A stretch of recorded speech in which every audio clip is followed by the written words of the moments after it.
देश में जब भी काला धन की बात आती है तो आपको जहन में आता है स्विट्जरलैंड का स्विस बैंक, जहां पर बहुत सारा काला धन रखा गया है। ऐसा कहा जाता है मौजूदा सरकार भी 2014 में काले धन को वापस लाने की बात लाई थी और इस वक्त सत्ता का सुभोग हो रही है। लेकिन एक आंकड़े के अनुसार स्विट्जरलैंड के स्विस बैंक में 3 गुना पैसा बढ़ते हुए दिखाई दिया और ये सारा पैसा भारतीयों का है। आखिर ये पैसा क्यों बढ़ रहा है, इन तमाम विषयों पर हमारे साथ इस वक्त बातचीत करने के लिए महाराष्ट्र के पूर्व मुख्यमंत्री पृथ्वीराज चौहान जी इस वक्त मौजूद है। सर, ये 11 साल पहले तो काले धन आएंगे, स्विट्जरलैंड में पड़ा है, ये घोषणाएं होती थी। अब जो आंकड़ा आ रहा है कि सर 3 गुना ज़्यादा पैसा बढ़ गया, ये पैसा कैसे बढ़ रहा है सर? काला धन लाने की बात सरकार तो कही थी, लेकिन क्या लगता है कि सत्ता मिल गया तो भूल गए? देखिए, एक बात है कि स्विट्जरलैंड के जो एक नेशनल बैंक है, उन्होंने भारतीयों का कितना पैसा स्विस बैंकों में पड़ा है उसके अधिकृत आंकड़े दिए हैं। हो सकता है कि उसमें से कुछ पैसा कारोबारी पैसा हो, काला धन ना हो, और कुछ काला धन है। लेकिन कारोबारी पैसा तो बहुत कम होगा, अधिकतम ये काला धन ही है।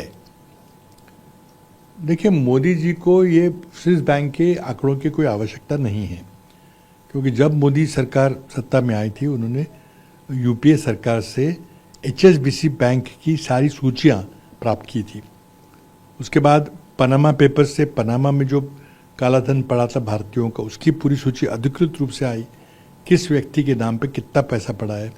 उसके बाद एक और सूची आई जिसको पैराडाइज पेपर के नाम से जाना गया, और ये सब इंटरनेशनल जर्नलिस्ट ने, आप लोगों ने किया था, मीडिया के लोगों ने सब ढूंढ निकाला था कि कहाँ कहाँ कितना काला धन पड़ा है।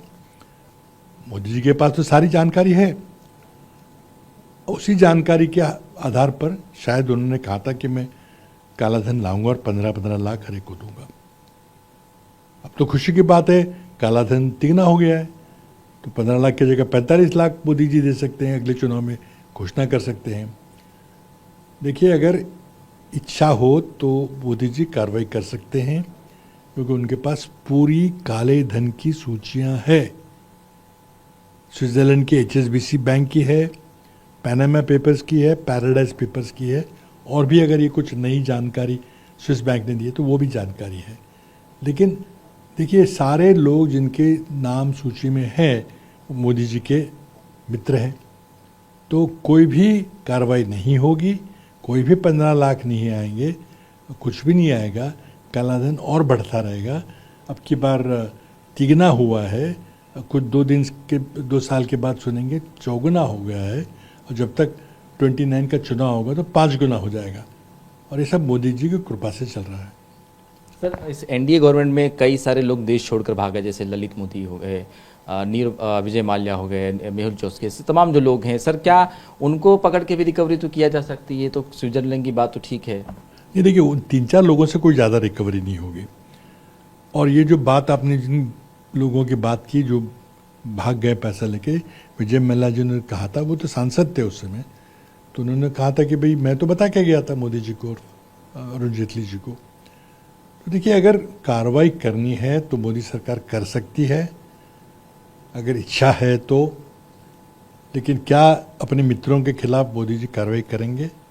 मुझे नहीं लगता कि किसी भी काला धन वाले को या जो भी बैंकों का पैसा डुबो के विदेश भागा है, ऐसे किसी को भी उनका प्रत्यार्पण करने की कोशिश नहीं होगी, ना उनका प्रत्यार्पण होगा, ना उनका कोई काला धन वसूली की जाएगी।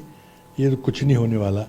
अर्थव्यवस्था में सिर्फ चुनाव जीतने के लिए ये सब घोषणाएं होती है। मोदी जी फिर कोई नई और स्लोगन दे देंगे और चुनाव, बिहार का चुनाव है, जिता देंगे।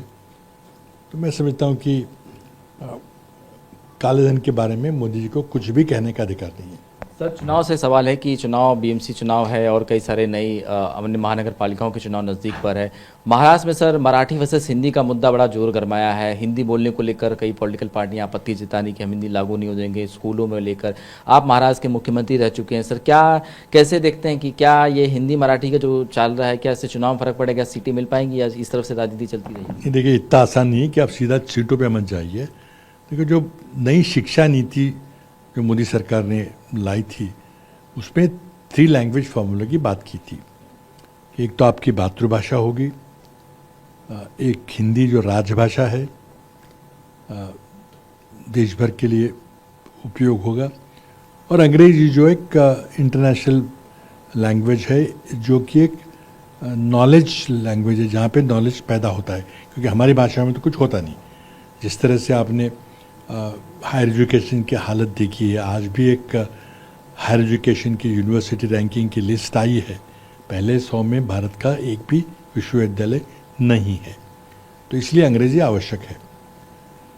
ठीक है, 3 भाषा पढ़ाइए, लेकिन बच्चों पे ऑलरेडी इतना ज़्यादा बोझ है कि और बोझ लादना, और विशेषकर जब आपके पास पढ़ाने के लिए टीचर्स नहीं है, उनको सिखाने के लिए किताबें नहीं है, आप शिक्षा पे जो खर्चा कर रहे हैं वो दिन ब दिन कम होता जा रहा है।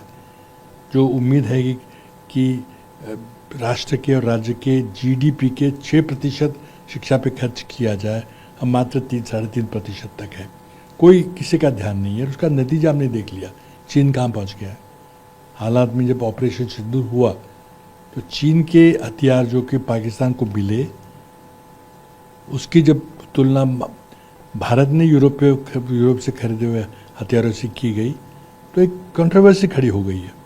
तो इसका यही मतलब है कि चीन आज अपने बुनियादी R&D के चलते आज बहुत आगे निकल गया है, और हम पीछे रह गए, क्योंकि ये जो मानसिकता है कि शिक्षा पे खर्च करना कोई आवश्यक नहीं है, शिक्षा का निजीकरण कर दो, लोग अपने आप देंगे फीस और अपने आप स्कूल चलेंगे, सरकार की कोई जिम्मेदारी नहीं है, इस मानसिकता के कारण हम पीछे गए। तो जब 3 भाषा की बात करते हैं, ना तो आपको हिंदी के टीचर्स है, ना अंग्रेजी के टीचर्स है, ना कोई किताबें है, सामग्री है, और आप इधर से बस राजनीति करने जा रहे हो।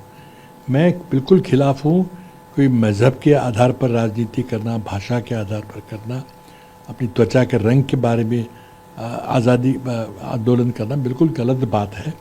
तो मैं समझता हूँ कि सरकार ने एक फॉर्मूला दिया है कि अगर 20 छात्र किसी भाषा में कोई तीसरी भाषा पढ़ना चाहेंगे तो उसको परमिट करेंगे। लेकिन ये मानसिकता जो दिल्ली की है, एक देश एक चुनाव, एक देश एक टैक्स, ये सब हिटलरी मानसिकता है, जो 1930 के दशक में जो जर्मनी में हिटलर ने जो कहा था, वो बड़ी फेमस कहावत है कि उनकी जर्मन भाषा में कहा जाता है कि आइन फोल्क, आइन राइक, आइन फ्यूरर, सब एक देश, एक लोग, एक नेता। तो एक नेता की ओर से चल रहा है, और उसी मानसिकता का प्रयोग करते हुए अब चुनाव की बात हो रही है कि साथ चुनाव कराए जाएं। तो आप उसको साइमल्टेनियस इलेक्शन बोलने की बजाय आप करें एक नेशन एक चुनाव। एक नेशन एक चुनाव क्या मतलब है? आप कहिए कि साथ में हम चुनाव कराना चाहते हैं, जो कि पूरी तरह से अव्यावहारिक है। हिंदी के बारे में वही सोच है कि एक भाषा पूरे देश में लागू कर देंगे, थोप देंगे, तो उनका जो उद्देश्य है वो सफल हो जाएगा। लेकिन मेरी बुनियादी सवाल है कि जब कोई टीचर नहीं है, ना मराठी की टीचर है, ना अंग्रेजी की टीचर है, और ये सिर्फ प्राइमरी स्कूल्स की बात नहीं है, ये कृषि विश्वविद्यालय की बात लीजिए, कोई राज्य के स्टेट यूनिवर्सिटीज़ की बात करिए, यहाँ तक कि दिल्ली की IIT की बात करिए, 40-40, 50-50% अध्यापकों के स्थान रिक्त है। किस भाषा की बात करें, किस शिक्षा की बात आप कर रहे हो? सरकार का कोई ध्यान नहीं है बुनियादी शिक्षा पर। तो यही वजह कि महाराष्ट्र में जो शिक्षा व्यवस्था चरमराई हुई है। देखिए, महाराष्ट्र की शिक्षा व्यवस्था की बड़ी बहस हो सकती है, लेकिन देखिए, महाराष्ट्र का एक भी विश्वविद्यालय अगर दुनिया के 100 की फहरिस्त में नहीं है तो इसका क्या मतलब है? अब सबसे पहला नंबर है IIT दिल्ली का, जो 136 पे नंबर पे आया है, और उसी में हम अपनी पीठ थपथपा रहे हैं कि 136 आ गया जी। अरे चीन के पहले 100 में पहले 10 में यूनिवर्सिटीज़ है चीन की, अमेरिका की है, इंग्लैंड की है, हम क्या कर रहे हैं? तो ये भाषा पे राजनीति करना बहुत गलत है। कोई उसके वोट नहीं मिलेंगे, और विशेषकर अगर आप हिंदी भाषी जो यूपी बिहार के हो, कहीं से हो, उनको अगर दबोचने के लिए, उनको त्रस्त करने के लिए अगर ये मुहिम निकाल रहे हो तो बहुत गलत बात है। चलिए सर, बहुत बहुत शुक्रिया हमसे बातचीत करने के लिए। तो बिल्कुल ये थे महाराष्ट्र के पूर्व मुख्यमंत्री पृथ्वीराज चौहान, जिनका साफ तौर पे कहना है कि भाषा के आधार पर अगर आप किसी राज्य के परप्रांतियों को दबोचने की कोशिश कर रहे हैं सिर्फ चुनाव जीतने के लिए, तो बहुत गलत है। अब देखना होगा कि जिस तरह से महाराष्ट्र में मराठी वर्सेस हिंदी की जो एक जंग छिड़ी है, इसमें कौन बाजी मारता है, ये तो आने वाला वक्त बताएगा। कैमरामैन सुभाषिस दाम के साथ शुभम पांडे, TV9 भारतवर्ष, मुंबई।